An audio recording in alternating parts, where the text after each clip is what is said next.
મારી કિચન ચેનલમાં આપનું હાર્દિક સ્વાગત કરું છું। આજે આપણે બનાવવાના છીએ લીલા ચણાની દાળ।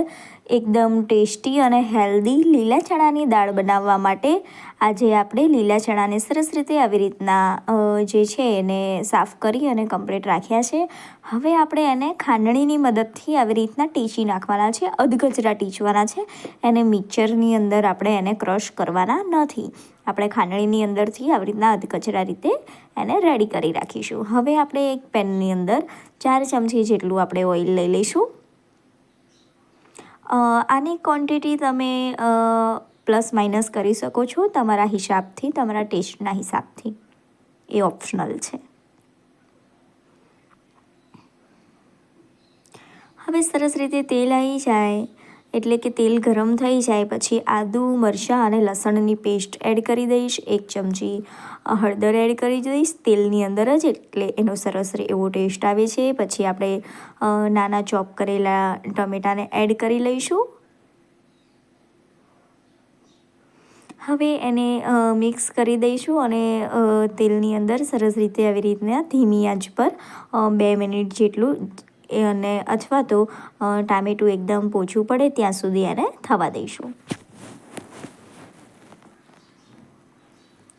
સરસ રીતે તમે જોઈ શકો છો કે હવે થઈ ગયું છે। હવે આપણે લીલું લસણ અને લીલી ડુંગળી 2 થી 3 નંગ જેટલી લીલી ડુંગળી અને 4 થી 5 નંગ જેટલું અહીંયા લીલું લસણ બંને વસ્તુ ધોઈ સાફ કરી અને અહીંયા એડ કરી લીધું છે।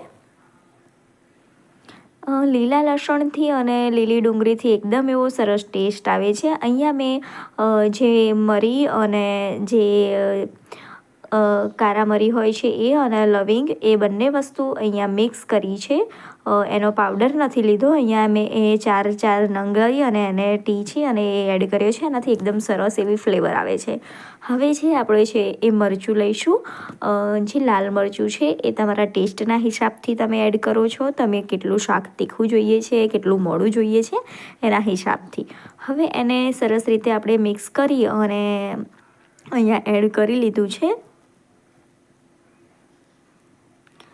સરસ રીતે એવું આપણું હવે મરચું અહીંયા ચડી જાય ત્યાં સુધી આવી રીતના એને મિક્સ કરતા રહીશું।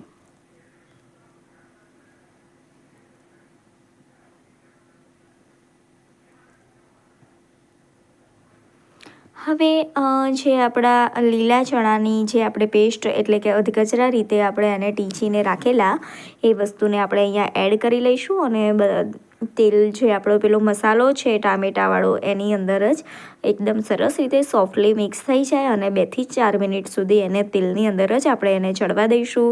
પછી મીઠું ટેસ્ટના હિસાબે અહીંયા એડ કરી લેવાનું છે અને એને મિક્સ કરી દઈશું। હવે તમે થોડી ક્વોન્ટિટીમાં પાણી એડ કરી અને અહીંયા મિક્સ કરી નાખો।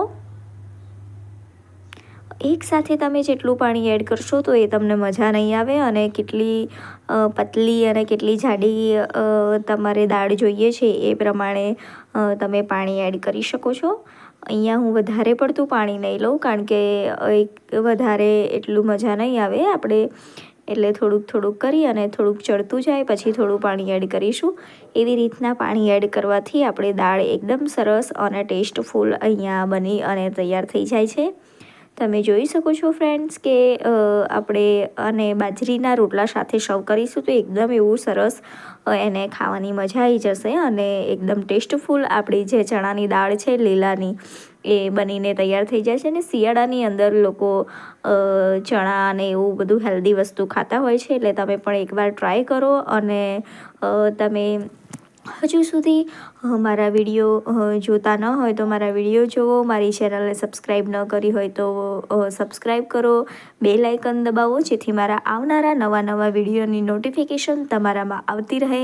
Thank you friends, thank you મારા વિડીયોને જોવા માટે, લાઇક એન્ડ કોમેન્ટ કરવા માટે, થેન્ક યુ।